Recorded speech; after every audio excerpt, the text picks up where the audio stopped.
क्या मासिक धर्म में पूजा हो सकती है? क्या किसी भी गैर व्यक्ति का दिया हुआ सिंदूर हमारी माँ बहन लगा सकती हैं?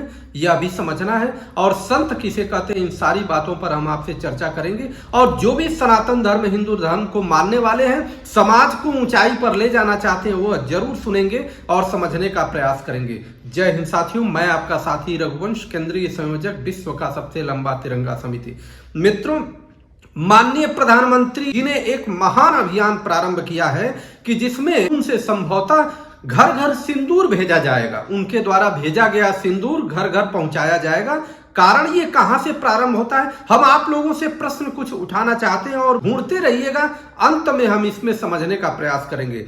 सबसे बड़ी बात है कि सिंदूर गैर मर्द का दिया हुआ कोई भी महिला लगा सकती है या नहीं लगा सकती है। दूसरी बात क्या है कि अगर रजस्वला की अवस्था में कोई भी महिला है वह पूजा कर सकती है कि नहीं कर सकती है। तीसरी बात क्या है कि संत की परिभाषा क्या है। अभी आप कहेंगे कि आप तो सिंदूर की बात कर रहे थे और बीच में रजस्वला या संत क्यों आ गया?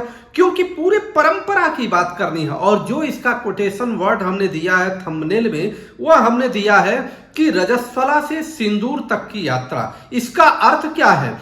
एक बहुत बड़ी विश्व स्तरीय कथावाचक है जिनके बारे में आप लोग जानते भी होंगे और उनका फोटो भी इस पर लगा हुआ है, वह है जया किशोरी जी। जया किशोरी ने एक इंटरव्यू में कहा था कि रजस्वला के बारे में पूछा कि जब महिला मासिक धर्म की अवस्था में होती है तो वह पूजा कर सकती है कि नहीं कर सकती है। उन्होंने बड़ी बेबाकी से यह जवाब दिया कि निश्चित कर सकती है। यह तब की परंपरा थी जब लोगों के पास व्यवस्थाएं नहीं थी, माताओं बहनों के पास व्यवस्थाएं नहीं थी, तब वहां पर रुकावट किया गया था। लेकिन यह दुर्भाग्य वाली बात है, श्रीमद् भागवत कथा वो कहती है और श्रीमद् भागवत पुराण के खष्टम स्कंद के श्लोक संख्या 18 उन्होंने पढ़ा नहीं। यह स्पष्ट रूप से वर्णन उसमें है कि कृत में कतरेणापि दंपत्योरुभयोरपि पत्न्याम कुर्याद नरहया पतिरेत समाहित।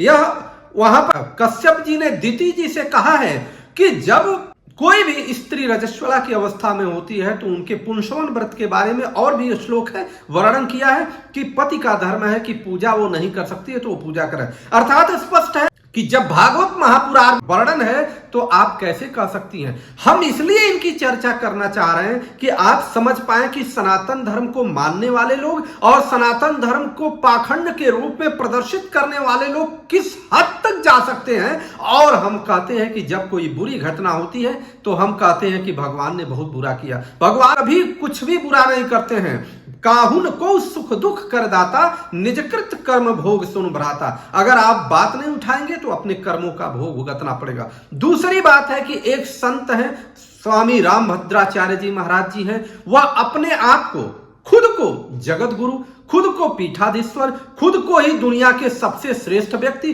खुद को ही दुनिया के सबसे पढ़े लिखे और कितने भाष्य संस्कृत में लिखने वाले अपने आप को घोषित करते हैं। ये बात स्पष्ट रूप से वर्णन है। जिस श्री राम कथा को कहते हैं, श्री राम कथा के उत्तर कांड में संतों की परिभाषा दी गई है जिसमें वह कहीं भी रुकते नहीं है। अर्थात विद्वान तो रावण भी था, रावण की पूजा नहीं होती है। तो ये समझना है, ये भी सम्मानित होते हैं माननीय प्रधानमंत्री जी के द्वारा। और ये रजस्वला वाली जो है जया किशोरी जी, ये भी सम्मानित होते हैं प्रधानमंत्री जी के द्वारा। अब समझना इस बात का है कि क्या कारण है लगातार धर्म का अपमान करने वाले लोग सम्मानित भी हो रहे हैं। और तो रही कसर अब यहां पर आ गई कि अब घर घर सिंदूर भेजा जाएगा। इसका क्या अर्थ है?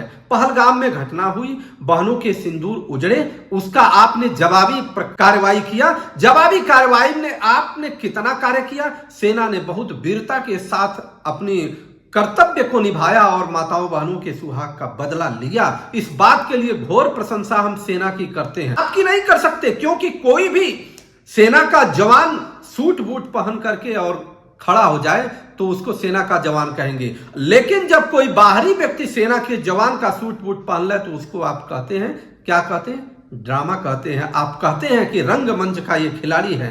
तो अब आता है कि सिंदूर घर घर भेजा जाएगा। ऑपरेशन सिंदूर के माध्यम से दुनिया को आपने दिखाने का प्रयास किया कि भारत में जब भी सिंदूर पर हमला होगा तो हम युद्ध के लिए तैयार हैं। परंतु घर घर सिंदूर भेजने का क्या अर्थ है? आज तक तो हमने यही सुना कि लोग राखी भेजते थे, माताओं बहनों की अपनी सुरक्षा के लिए, बहनों की रक्षा के लिए राखी भेजते थे। सिंदूर भेजने का क्या अर्थ है? इससे तो हमें एक आशा जरूर जगी है कि जिस पत्नी को आपने वर्षों पूर्व छोड़ दिया था, क्या उस पत्नी के पास अपने हाथ से सिंदूर भेजेंगे? अगर भेजेंगे तो हमारे लिए बड़े गौरव की बात है। इस सनातन धर्म के लिए गौरव की बात है कि एक माता जो हमारी बहुत वर्षों से तपस्या कर रही हैं, आपने जिसको दूर कर दिया, उसको अगर इस समय भी सिंदूर का सम्मान दे करके अपने साथ लाएंगे तो हम आपके लिए बहुत गौरव की बात करेंगे।